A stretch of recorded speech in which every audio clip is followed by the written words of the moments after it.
ABC agro classes Udaipur के ई platform पर मैं डॉक्टर बीएस दादीज एक बार फिर से स्वागत करता हूं आप सभी का। उम्मीद करता हूं कि आपको ये सारे प्रश्न समझ में आ रहे होंगे। इसी सीक्वेंस में आज मैं उपस्थित हूं आपके सामने उद्यान विज्ञान के कुछ महत्वपूर्ण प्रश्नों को लेकर। तो चलिए आज की प्रश्नोत्तरी को स्टार्ट करते हैं। देखिएगा, देखिए फर्स्ट क्वेश्चन दे रखा है, कौन से फल वृक्ष को नियमित सिंचाई की आवश्यकता होती है? रेगुलर इरिगेशन किस फसल को चाहिए होता है? विकल्प दे रखे हैं आपको, आंवला, बेर, पपीता और फालसा। अगर आपसे पूछें किस फल वृक्ष को नियमित सिंचाई की आवश्यकता होती है, ऑप्शन है आंवला, बेर, पपीता और फालसा। तो याद रखिएगा पपीता, पपीता को रेगुलर इरिगेशन की आवश्यकता होती है। पपीता, तो इस क्वेश्चन का आंसर हो जाएगा पपीता। केरी का पपाया, केरी का पपाया इसका वानस्पतिक नाम होता है। तो ऐसा कौन सा फ्रूट्स है जिसको रेगुलर इंटरवल पर इरिगेशन की रिक्वायरमेंट होती है? उस क्वेश्चन का आंसर क्या होगा? पपीता। नेक्स्ट देखिएगा, देखिए नेक्स्ट क्वेश्चन दे रखा है, कच्चे केले को पकाने के लिए निम्न में से किस गैस का उपयोग किया जाता है? विकल्प दे रखे हैं आपको इस क्वेश्चन के, ऑक्सीजन, हाइड्रोजन, एसिटिलीन या कोई नहीं। तो याद रखिएगा, जब कच्चे फल को पकाने की बात आती है तो हम उसमें जो गैस मुख्य रूप से यूज करते हैं उस गैस का नाम है एसिटिलीन। याद रखिएगा, इस गैस का क्या नाम है? एसिटिलीन। तो कच्चे केले को राइपन करने के लिए, पकाने के लिए हम किस गैस का उपयोग करेंगे? एसिटिलीन गैस का उपयोग करेंगे। देखिए नेक्स्ट क्वेश्चन पूछा है, केले का उत्पत्ति स्थल कहां माना गया है? केले का ओरिजिन कहां माना गया है? ऑप्शन दे रखे हैं आपको, क्यूबा, पनामा, ब्राजील या न्यू गिनिया। याद रखिएगा, इन चारों में से इस क्वेश्चन का जो आंसर है वो है न्यू गिनिया। वैसे सेंट्रल अमेरिका में होता है, साउथ ईस्ट अमेरिका में इसका ओरिजिन है, साउथ ईस्ट अमेरिका, वहीं पे जगह है ग्वीनिया। ग्वीनिया अगर ऑप्शन में नहीं होता, कभी मलाया भी पूछते हैं इसके, तो ये भी याद रखिएगा, मलाया, न्यू ग्वीनिया और साउथ ईस्ट अमेरिका। तो ओरिजिन ऑफ बनाना पूछे तो ये ऑप्शन होंगे उसके, न्यू ग्वीनिया, मलाया या साउथ ईस्ट अमेरिका। याद रखिएगा। नेक्स्ट देखिएगा, देखिए प्रोपोगेशन पे प्रश्न पूछा गया है कि गुलाब का नॉर्मली प्रोपोगेशन प्रवर्धन किससे किया जाता है? कलम से, कलिकायन से, घुट्टी से या बीज से? तो याद रखिएगा, गुलाब का प्रवर्धन हम किससे करते हैं? नॉर्मली कटिंग से करते हैं, कलम से करते हैं। तो याद रखिएगा इस क्वेश्चन का आंसर क्या है? कटिंग, कटिंग, कलम। ठीक है, तो propagation of rose is mainly done by cutting. तो इस क्वेश्चन का आंसर है कलम। नेक्स्ट देखिएगा, बंची टॉप, देखिए एक डिजीज है। बंची टॉप रोग किस फसल की प्रमुख बीमारी है या किस फल की प्रमुख बीमारी है? विकल्प दे रखे हैं आपको, केला, पपीता, अनार या आम। तो याद रखिएगा, बंची टॉप किस में होता है? मुख्य रूप से केले के अंदर होता है, बनाना के अंदर होता है, बनाना बंची टॉप वायरस। याद रखिएगा, बीबीटीवी, बनाना बंची टॉप वायरस, ये वायरस से होता है, बहुत खतरनाक बीमारी है। और कभी कभी ये भी पूछ लेते हैं कि इसका संचरण कैसे होता है, ट्रांसमिशन कैसे होता है? तो वो एफिड के थ्रू होता है, ये आप याद रखिएगा, एफिड के थ्रू होता है।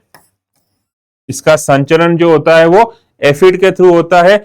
याद रखिएगा, बंची टॉप, सॉरी बनाना बंची टॉप एक वायरस डिजीज है और ये एफिड के थ्रू एक जगह से दूसरे प्लांट तक संचरण होता है। नेक्स्ट देखिएगा, राजस्थान में शुष्क क्षेत्रों के लिए कौन सा फल उपयुक्त है? विकल्प दे रखे हैं आपको, खजूर, बेर, आंवला या सभी। तो ये तो आप जानते हो कि राजस्थान का क्लाइमेट कैसा है, शुष्क है। तो वहां पे इनमें से कौन से फल को उगाएंगे जो शुष्क क्षेत्रों के लिए उपयोगी होगा? खजूर, बेर, आंवला या सभी? तो हमको पता है कि हाँ, इन सभी को हम शुष्क क्षेत्रों में आसानी से उगा सकते हैं। इस कारण से इस क्वेश्चन का जो आंसर होगा वो होगा सभी। चाहे वो खजूर हो, चाहे वो बेर हो, चाहे वो आंवला हो, इन सभी को हम शुष्क क्षेत्रों में आसानी से उगा सकते हैं। नेक्स्ट देखिएगा, देखिए फल और फूल इन दोनों को झड़ने से रोकने के लिए किसका उपयोग किया जाता है? मतलब किस रसायन का उपयोग करोगे, किसका स्प्रे करोगे, किस हार्मोन का स्प्रे करोगे? विकल्प दे रखे हैं आपको, IBA, IAA, NAA या ethylene, indole butyric acid, indole acetic acid, naphthalic acetic acid या एथिलीन। तो याद रखिएगा, फलों और फूलों को झड़ने से रोकने के लिए हम NAA का स्प्रे करते हैं। याद रखिएगा, इस हार्मोनल स्प्रे का यूज किया जाता है फलों और फूलों को झड़ने से रोकने के लिए। ठीक है, नेक्स्ट देखिएगा, बनारसी और फ्रांसिस किसकी किस्म है? विकल्प दे रखे हैं आपको, आम, आंवला, केला और पपीता। तो याद होगा आपको, बनारसी और फ्रांसिस किसकी किस्म होती है? आंवला की किस्म होती है। एम्बिलिका, आंवले का अगर नाम पूछे तो एम्बिलिका officinalis.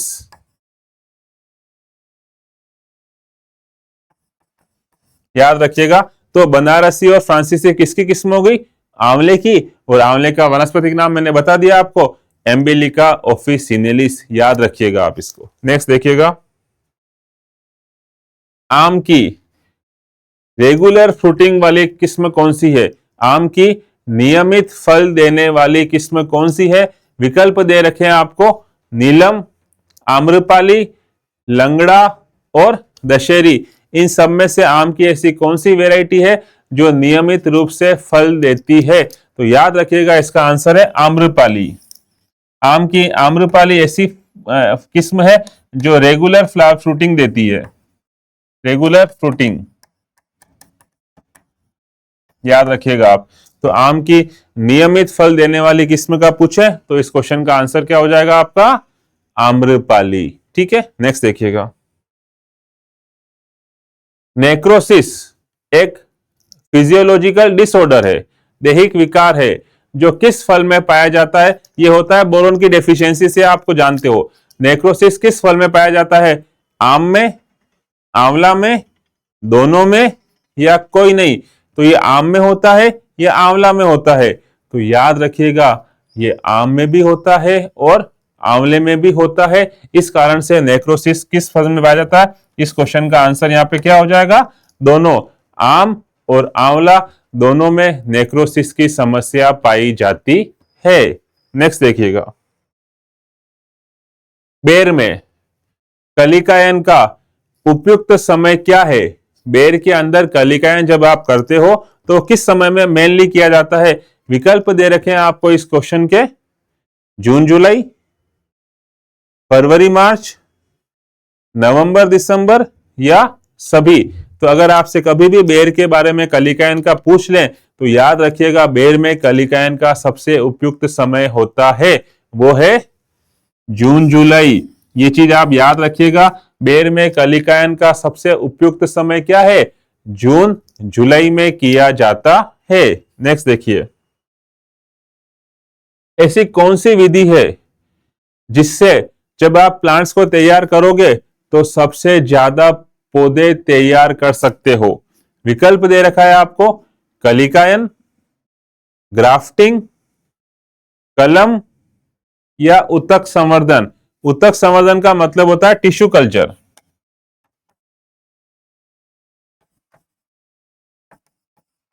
Tissue culture.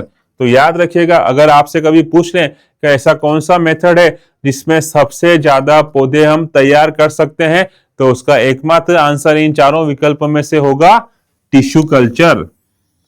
Tissue culture के द्वारा कमर्शियली हम बहुत बड़े पैमाने पर प्लांट्स को तैयार कर सकते हैं, इसीलिए इस क्वेश्चन का आंसर क्या हो जाएगा? टिश्यू कल्चर, उत्तक संवर्धन। नेक्स्ट देखिए, राजस्थान की मृदा में किस सूक्ष्म पोषक तत्व की कमी पाई जाती है? राजस्थान की जो सोयल है, नॉर्मली या एवरेजन जो सोयल है, औसतन मृदा के अंदर किस पोषक तत्व की कमी पाई जाती है? विकल्प दे रखे हैं आपको, जिंक, कैल्शियम, पोटेशियम और बोरोन। तो याद रखिएगा हमारे राजस्थान में मुख्य रूप से अगर किसी पोषक तत्व की कमी है ऑन एन एवरेज, तो उस क्वेश्चन का आंसर होगा राजस्थान की मृदा के अंदर किस सूक्ष्म पोषक तत्व की कमी है, तो उसका आंसर है जिंक। ये याद रखिएगा, जिंक जो गौण पोषक तत्वों की श्रेणी में आता है। नेक्स्ट देखिएगा, निर्जलीकृत अंगूर को क्या कहा जाता है? डिहाइड्रेटेड ग्रेप्स को क्या बोलते हैं? ये तो सिंपल सा क्वेश्चन है।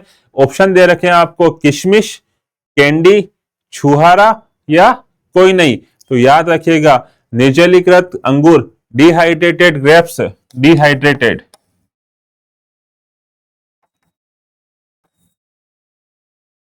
इसे क्या कहा जाता है? तो इस क्वेश्चन का आंसर हो जाएगा किशमिश। ये तो आपको ध्यान होगा, आप यूज भी करते हो किशमिश। डिहाइड्रेटेड ग्रेप्स, निर्जलीकृत अंगूर को हम क्या बोलते हैं? किशमिश बोलते हैं। नेक्स्ट देखिए, बूंद बूंद सिंचाई विधि इस विधि का उपयोग किस में उपयोग में लाते हैं? विकल्प दे रखे हैं आपको, पपीता, आम, नींबू या सभी। तो आपसे पूछा गया है बूंद बूंद सिंचाई विधि, जिसको हम बोलते हैं ड्रिप इरिगेशन, और इसकी स्टार्ट कहां से हुई थी? इसकी स्टार्ट हुई थी इजराइल से। तो याद रखना बूंद बूंद सिंचाई विधि जो है वो हम नॉर्मली फल वृक्षों में यूज करते हैं। यहाँ पे जो विकल्प दे रखे हैं वो है पपीता, आम, नींबू या सभी। तो चूंकि ये सब फल है, इन सब के अंदर हम ड्रिप इरिगेशन को अच्छे से यूज कर सकते हैं, जिससे पानी के इफिशिएंटली उपयोग किया जा सके। और इस टेक्निक की शुरुआत कहां से हुई थी? इजराइल से हुई थी। तो इस क्वेश्चन का जो आंसर होगा वो होगा सभी। चाहे पपीता हो, चाहे आम हो, चाहे नींबू हो, इन सभी के अंदर हम क्या करते हैं? बूंद बूंद सिंचाई विधि का उपयोग करते हैं। तो इस प्रश्न का आंसर क्या हो जाएगा? सभी। तो देखिए, आज मैंने आपको हॉर्टिकल्चर के बहुत महत्वपूर्ण प्रश्नों के बारे में बताया। इसी सीक्वेंस में आपको रेगुलर प्रश्नों की सीरीज मिलती रहेगी।